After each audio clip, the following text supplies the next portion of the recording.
Ele era cheio de vida, aventureiro com certeza. Recebemos várias ligações da creche. Cooper estava subindo na mesa, caiu e bateu a cabeça. Vai, Cooper! Vai, Cooper! Ele estava sempre feliz. Se está feliz e sabe, grite viva!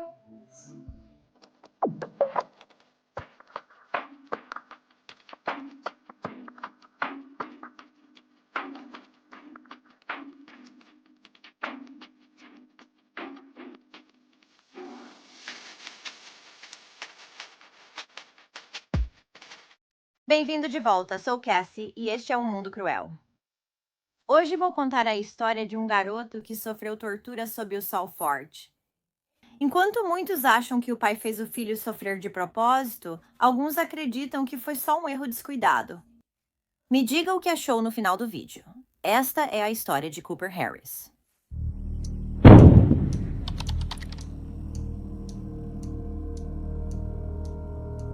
Cooper Mills Harris nasceu em 2 de agosto de 2012, filho de Justin Ross Harris e Leanna Harris, em Marietta, Geórgia. Diziam que ele era um bebê feliz, sociável e calmo. Cooper gostava de conversar com todos que conhecia. Ele gostava de caminhões e carros e sempre acenava e se despedia quando passavam. Os pais de Cooper, Justin, conhecido como Ross, e Leanna, casaram-se em maio de 2006. Cooper era filho único. Na manhã de 18 de junho de 2014, Ross levava Cooper para a creche.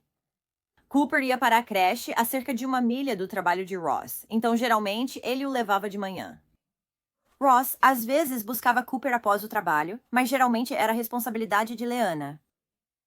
Naquela manhã, a caminho do trabalho e da creche, por volta das 8h57, eles pararam para tomar café no Chick-fil-A, a menos de 1 milha do escritório de Ross, na Cumberland Parkway, em Vinings, Geórgia. Pai e filho foram ao restaurante e comeram sanduíches juntos.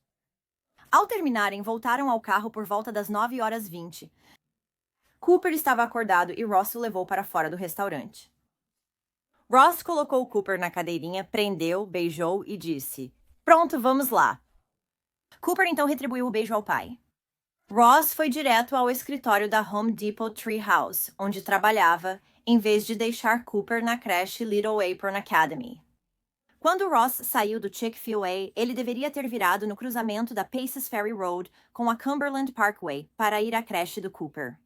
Mas ao invés foi direto pelo cruzamento ao trabalho. O trabalho do Ross no escritório da Home Depot ficava enchido a apenas cerca de 1 quilômetro do Chick-fil-A e levaria aproximadamente 4 minutos para chegar lá. Ross estacionou no escritório, pegou sua bolsa, um copo do Chick-fil-A e entrou por volta das 9h25 da manhã. O pequeno Cooper ainda estava preso em sua cadeirinha voltada para trás no Hyundai Tucson do pai.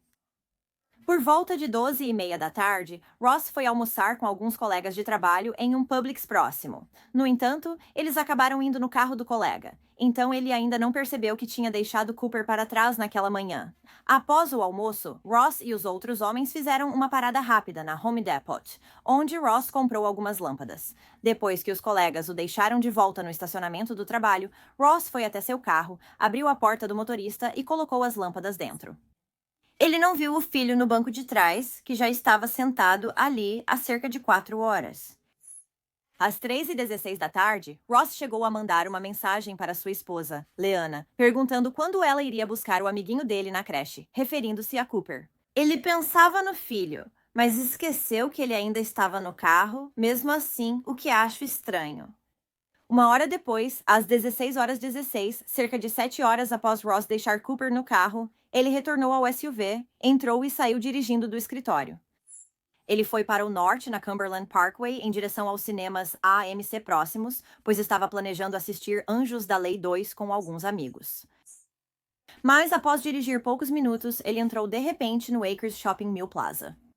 Aqui, testemunhas relataram ter ouvido pneus cantando e visto Ross pular para fora do carro gritando: "O que foi que eu fiz? O que eu fiz?" Ross tentava tirar Cooper da cadeirinha do carro quando uma pessoa que passava viu a luta e foi ajudar. Essa mesma pessoa depois faria massagem cardíaca em Cooper, depois que Ross tentou, por pouco tempo, fazer ele mesmo e então desistiu. Ross não chamou o 911. Ele tentou ligar para a creche do Cooper e depois para Leanna. Pessoas próximas acionaram o 911 para pedir ajuda para Cooper. Enquanto isso, Leanna ia buscar Cooper na creche, sem saber do ocorrido. Ao saber que seu filho não tinha chegado naquele dia, ela concluiu imediatamente. Ela disse: Ross só pode ter deixado ele no carro, não há outra explicação. Eu acho meio estranho chegar imediatamente a essa conclusão assim que você descobre que ele não entrou na creche. Isso foi antes dela falar com o Ross, então ele poderia ter. Só o levou para um passeio de pai e filho. Ela não imaginava, pensou primeiro que ele o tinha deixado no carro. As temperaturas naquele dia quente de verão chegaram a 92 graus Fahrenheit, ou 33 graus Celsius, e poderiam chegar até 140 graus Fahrenheit em um carro fechado em questão de horas. Quando a polícia chegou ao local, Ross parecia muito angustiado. No entanto, eles disseram que o humor dele oscilava entre frenético e calmo. Apesar de não ter sido preso na hora, ele foi algemado e colocado no banco de trás da viatura para garantir que não fugisse da cena do crime. Meu Deus, meu Deus.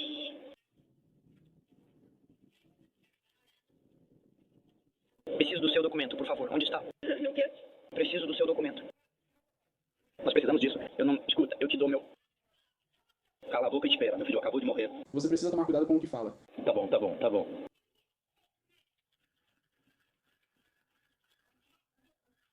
Parem de brigar.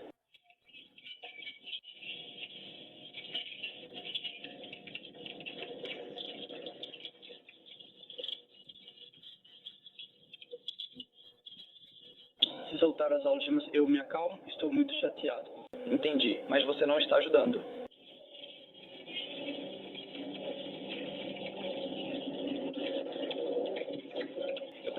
Pessoas precisam ser chamadas. Me dê seu telefone e ligo para quem precisar. Agora sente-se, tá bom? Onde está o telefone? Eu vou procurar.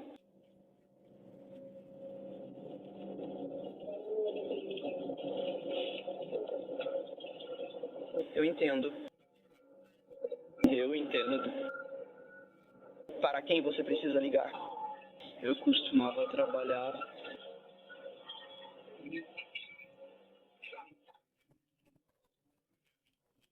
Precisamos ligar para a Academia Pequeno Avental na Home Depot. Minha esposa vai buscá-lo lá, mas ele não estará lá. Precisamos ligar logo. Ela chegará e ele não estará lá. Por que ela acha que ele está lá? Porque era para eu deixá-lo lá hoje de manhã e eu não olhei de novo no meu carro e o deixei no meu carro enquanto eu estava no trabalho.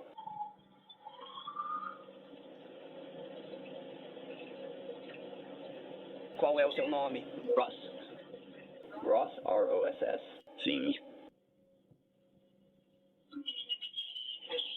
Por favor, tire a algema. Prometo me acalmar. Qual que é a sua data de nascimento?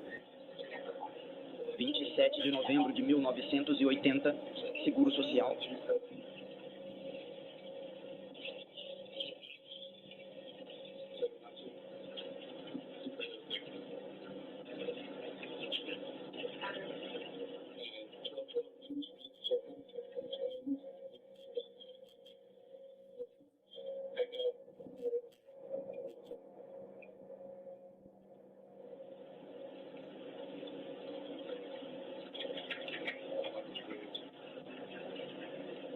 Qual é o nome do seu filho? Cooper. Mesmo sobrenome? Sim. Data de nascimento? 8 de fevereiro de 2012. Precisamos ligar para a Academia Pequeno Avental o quanto antes, oficial Piper. Entendi. Qual o nome da sua esposa? Liana, L-I-A-N-N.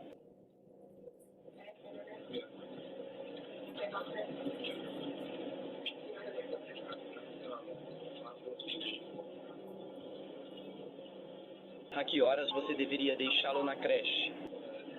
Por volta das 9. Eu juro que o deixei lá. Achei que tinha deixado. A que horas você deveria? Não tem horário certo. Faço no caminho do trabalho, geralmente entre 8h30 e 9 horas. Entra completamente, tá bom? E eu não estou completamente... Você tem policiais bem ali dizendo que você o deixou no carro. Além da sua total cooperação, vamos ter que trazer... Olha aí, na aplicação da lei, estou muito chateado. Você tem o direito de estar. Você precisa voltar completamente para dentro do carro. Agora nós estamos... Deslize todo o caminho de volta. Deixe-me te perguntar. Deslize todo o caminho para trás. A traseira do carro está segura. Entre no carro, você não vai sair. Entre. Eu não vou sair da cena. Eu sei que não vai. Você vai entrar no carro. Entre no carro. Entre no carro. O que eu fiz?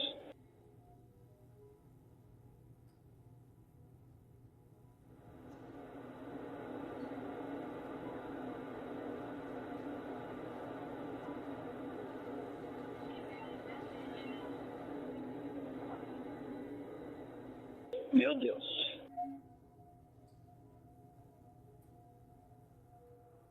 Meu Deus, o que eu fiz?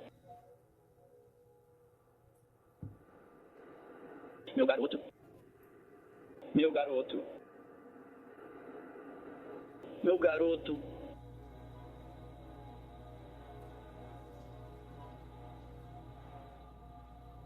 Ah, meu garoto.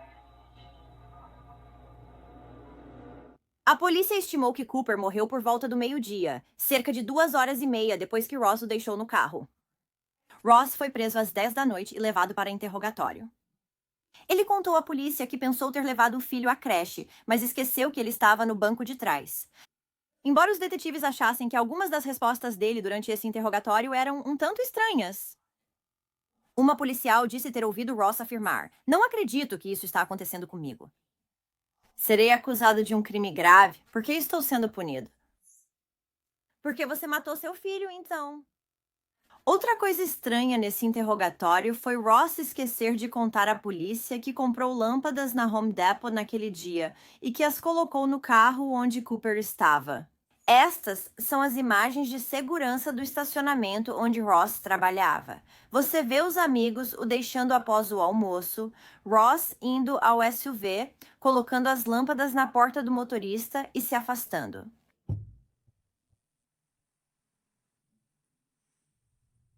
Preste atenção para ver se você consegue enxergar dentro do veículo. Não. Ok, você viu tipo um borrão passando pelo para-brisa ali? Parece que cabe um braço. Quando Leanna Harris chegou à delegacia para ver o marido, foi levada à sala de interrogatório. Ambos estavam abalados, mas depois a situação ficou estranha. Em certo momento, Leanna perguntou a Ross se ele falou demais para a polícia. Ross também disse para Leanna que não traria Cooper de volta, mesmo se pudesse. "Isso mesmo, eu disse que não traria." Ele disse que era porque ele estava no céu. Mas que pai diria que não traria seu filho de volta se pudesse? Um culpado, na minha opinião. Uma autópsia no dia seguinte confirmou que Cooper morreu de hipertermia. O corpo tinha ferimentos que indicam tentativa de sair da cadeirinha enquanto morria. Ele tinha arranhões no rosto e escoriações na cabeça e pescoço. Inicialmente, a polícia acreditava que a morte do menino tinha sido causada simplesmente por distração, mas as suspeitas começaram a crescer à medida que a investigação avançava, e logo anunciaram que não acreditavam que a morte de Cooper tivesse sido um acidente, e Ross estava sendo acusado do assassinato do filho. Ele foi acusado de homicídio doloso, homicídio qualificado, crueldade contra crianças, disseminação de materiais nocivos a menores e exploração sexual de crianças. Vou falar dessas duas últimas acusações em 1 minuto, pois não envolvem Cooper, mas sim o dia da morte dele. Ross Harris se declarou inocente. Quando Ross foi preso e acusado, isso desencadeou uma onda de simpatia, assim como um debate intenso sobre se o pai deveria ou não ser punido. Com novas informações, 2 organizadoras encerraram as petições no Change.org para libertar Ross. Testemunhas na praça de compras Acre Mill, onde Ross parou ao descobrir que Cooper estava morto, divergiam sobre a culpa de Ross. Muitos ainda achavam que ele era culpado. Uma testemunha que realizou a reanimação cardiopulmonar notou que Ross estava confuso e executando o procedimento incorretamente. Uma policial que chegou ao local achou estranho que Ross nem sequer estivesse perto do filho quando ela chegou lá, e muitas pessoas acreditavam que as emoções de Ross eram apenas uma encenação. foi emitido um mandado de busca para o condomínio dos Harris em Marietta, onde investigadores apreenderam itens como um iPhone 5, um laptop, o Hyundai Tucson 2011 de Ross, uma torre de computador e outros dispositivos eletrônicos. Os investigadores buscavam evidências de maus tratos ou negligência infantil. Ao examinar os dispositivos, investigadores acharam pesquisas de Ross sobre a temperatura fatal para crianças em carros. Leanna, mãe de Cooper, também pesquisou o mesmo. Quando Ross foi confrontado sobre isso mais tarde, ele disse que só pesquisou porque tinha medo de que isso pudesse acontecer com ele. Ele também pesquisou na internet sobre estilos de vida sem filhos. Também foram feitas pesquisas sobre como sobreviver na prisão. A polícia também investigou o casamento de Ross e Leanna. Eles queriam ver se havia algum problema entre os dois, e o que descobriram foi que Ross havia enviado muitas mensagens e fotos explícitas para outras mulheres, assim como para meninas menores de idade. Ele trocava mensagens e enviava fotos íntimas para 7 mulheres, inclusive no dia em que seu filho morria no carro. Ross tinha perfis em sites de namoro e usava Kik e Whisper. No dia em que Cooper morreu, Ross respondeu a 4 postagens no Whisper, incluindo uma sobre ter acordado às 5h30 para cuidar do filho. Quando perguntaram sobre Cooper, ele disse que era incrível. Então, claramente, ele estava pensando nele, mas mesmo assim não percebeu. Ei, eu o deixei no carro há algumas horas. No Whisper, que incentiva pessoas a contarem segredos, Ross disse que sentia falta de ter tempo para si. Ele também escreveu que odiava ser casado e ter um filho, dizendo que a novidade tinha acabado e que ele não tinha nada para mostrar. Em outra mensagem no Whisper, Ross disse: "Amo meu filho, mas todos precisamos de uma fuga." Isso foi bem na época em que eles estavam indo ao restaurante Chick-fil-A na manhã em que Cooper morreu. Os detetives descobriram mais. Eles descobriram que o casal enfrentava problemas financeiros e que Ross havia feito 2 apólices de seguro de vida para o filho, de $25.000 e $2.000. Além disso, o funeral de Cooper seria coberto por uma doação da Home Depot, onde Ross trabalhava, então eles não precisariam do dinheiro do seguro. Durante a investigação, enquanto Ross ainda estava preso, ele escreveu instruções para a família sobre como resgatar as apólices de seguro de vida de Cooper. Ross disse aos detetives que devia cerca de $4.000 no cartão de crédito, além de empréstimos estudantis e de 2 veículos. Isso só aumentou as suspeitas. Os detetives achavam que Ross, que traía a esposa, queria uma vida sem filhos e viu em se livrar de Cooper a solução.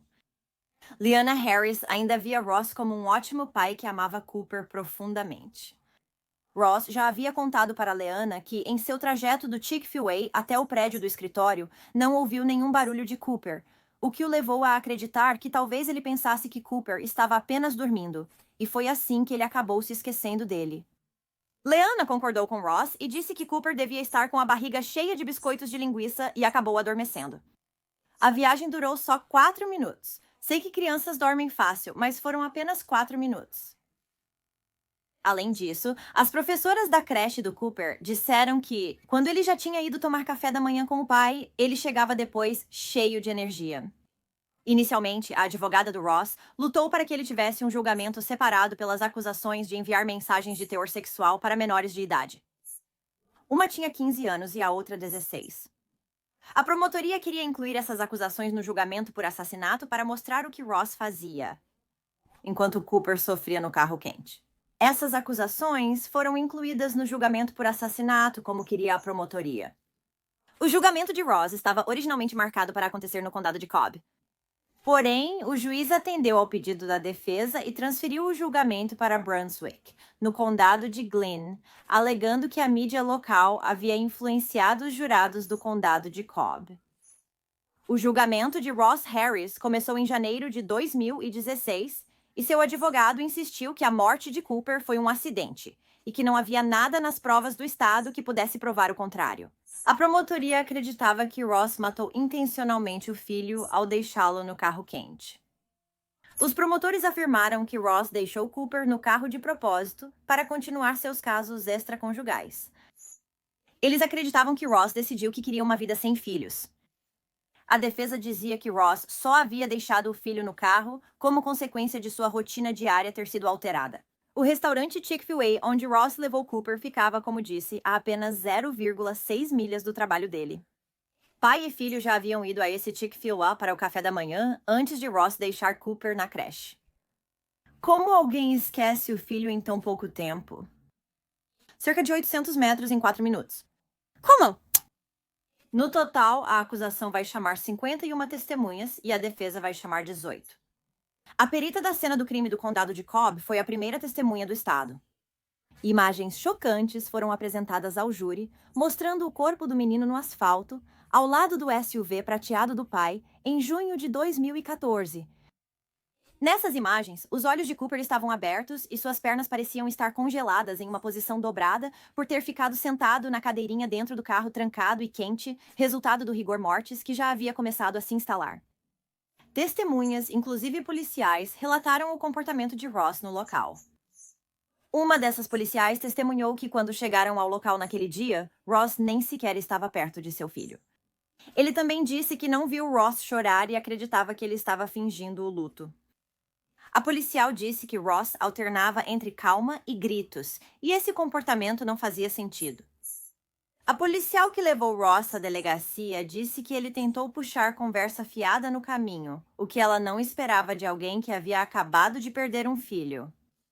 A policial disse que, novamente, já na delegacia, Ross tentou puxar o que ela descreveu como uma conversa casual e comentou que as algemas que ela usou eram diferentes das que ele usava quando trabalhava para a polícia no Alabama. Ok, legal. Seu filho acabou de morrer. Quem se importa com algemas? Que coisa estranha para se falar. Outra testemunha descreveu os esforços fúteis de Ross para tentar trazer seu filho de volta à vida, tentando reanimar o corpinho sem vida dele. Essa testemunha disse que Ross tentou reanimar o filho, mas depois de apenas algumas compressões e respirações, ele se afastou. A defesa de Ross disse que ele estava tão abalado pela dor que não conseguiu se concentrar na reanimação. Então o júri foi informado sobre as provas. Eles tinham evidências de que Ross estava trocando mensagens de teor sexual com 6 outras mulheres, além de 2 meninas menores de idade. Disseram que Ross trocava mensagens com mulheres há meses e encontrava prostitutas sem a esposa saber. A promotoria afirmou que, enquanto Cooper morria, Ross trocava mensagens com uma garota de 16 anos para obter fotos íntimas dela. A advogada de Ross contestou o depoimento sobre mensagens sexuais, dizendo ser irrelevante para a morte de Cooper, mas a objeção foi negada. A advogada de Ross classificou as mensagens sexuais dele como nojentas e explícitas, mas afirmou que sua vida sexual, por mais errada que pareça, não tem relação com ele ter esquecido o garoto. Nada.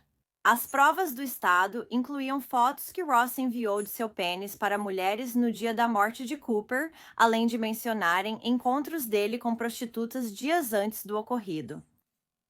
O comportamento sexual de Ross também afetou o tempo com seu filho. Ele enviou fotos íntimas para várias mulheres enquanto assistia a um jogo do Atlanta Braves com o filho. Ross também admitiu em determinado momento ser viciado em sexo. As evidências também mostraram que Leanna já sabia das traições do marido. Ela chegou a pedir o divórcio em fevereiro de 2016. Leanna testemunhou em defesa dele, afirmando que, apesar de Ross ter arruinado e humilhado sua vida, ele jamais mataria o filho deles de propósito. Leanna afirmou que a cadeirinha de Cooper estava voltada para trás no banco do meio da fileira traseira do Hyundai Tucson de Ross. Ela disse que a cabeça do Cooper ficava ao menos 5 centímetros abaixo do topo da cadeirinha. Ela também afirmou que uma foto de 20 de abril, com ele sentado na cadeirinha, mostrava que sua cabeça não ultrapassava o topo da cadeirinha. Leanna disse que Cooper não tinha tido um surto de crescimento desde então, embora uma professora da creche dele dissesse exatamente o contrário. A defesa também chamou várias testemunhas de caráter para falar sobre Ross, e em geral elas disseram que ele era um pai amoroso. Embora a promotoria tenha pressionado as testemunhas dizendo que elas não sabiam sobre os casos extraconjugais dele, antes do julgamento, os investigadores recriaram ao máximo a cena do crime e o que descobriram não favoreceu Ross. Eles descobriram que Ross realmente poderia ter visto seu filho no banco de trás, a partir de sua posição no banco do motorista. Os investigadores descobriram que Ross recebeu um e-mail em grupo da creche de Cooper naquele dia, mas mesmo assim não se lembrou do filho.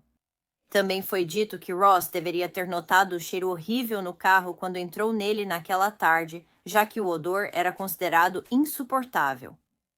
Segundo professores da creche Little Apron Academy, Ross costumava deixar Cooper entre 8h30 e 8h45 a caminho do trabalho. No entanto, ele frequentemente se atrasava e nos dias em que isso acontecia, avisava a creche até no máximo 8h40 da manhã.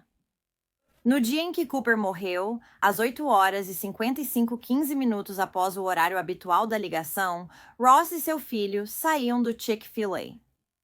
Ross nunca ligou para a Little Apron Academy para avisar que estavam atrasados ou que Cooper tinha tomado café da manhã, e era isso que ele fazia no passado. Outra professora de Cooper percebeu que semanas antes dele morrer, seu pai parou de tirar fotos diárias do filho, algo que sempre fazia antes. Leanna dizia que isso era porque Cooper estava crescendo e correndo, então fotografá-lo estava mais difícil.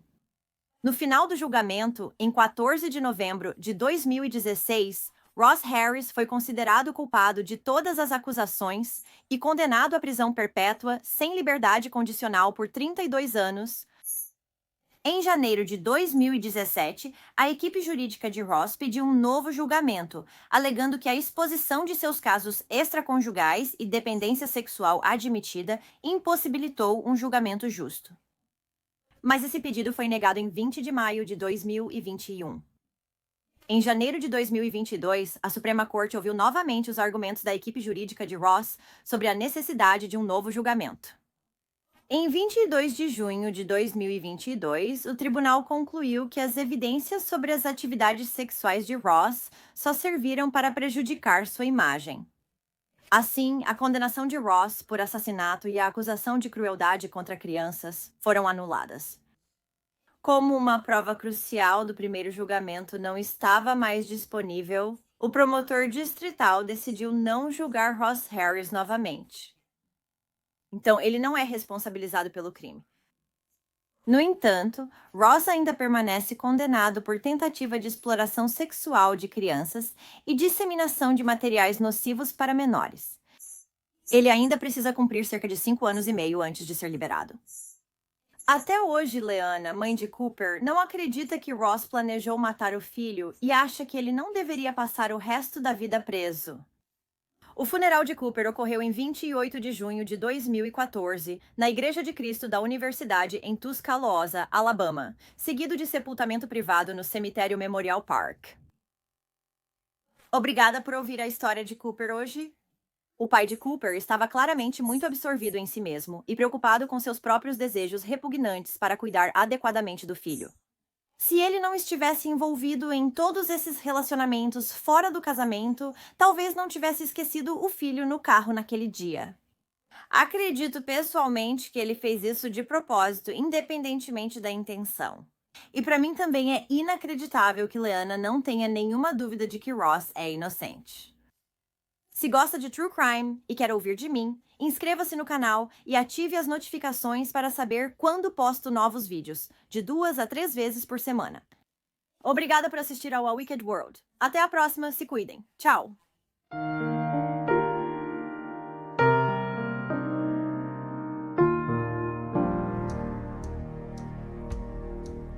Obrigada por apoiarem o A Wicked World. A Gina, Alana, Allie, Amanda, Amberly, Amy, Angela, Angie, Brandy, irmão Mike, Carrie, Catherine, Cecília, Célia Cruz, Shanta, Claire, Danielle, Danny J, Drew, Emily, Eric, Frank, Georgia, Haley, Hannah Rama, Hannah, Jackie, Jen, Jennifer, Jerica, Josie, Kara, Christy, Kristen, Lori, Lindsay, London, Mandy, Marion, Mary, Mel, Melissa, Mimi, MJ, Kelly, Neoma, Nikki, Owen, Ray, Robin, Sharon, Starlet Sky, Stephanie O, Stephanie T, Susan, Suzanne, Tamara, Tammy B, Tammy S, O Caçador, Tracy Reino Unido, Wesley e Whisper 216.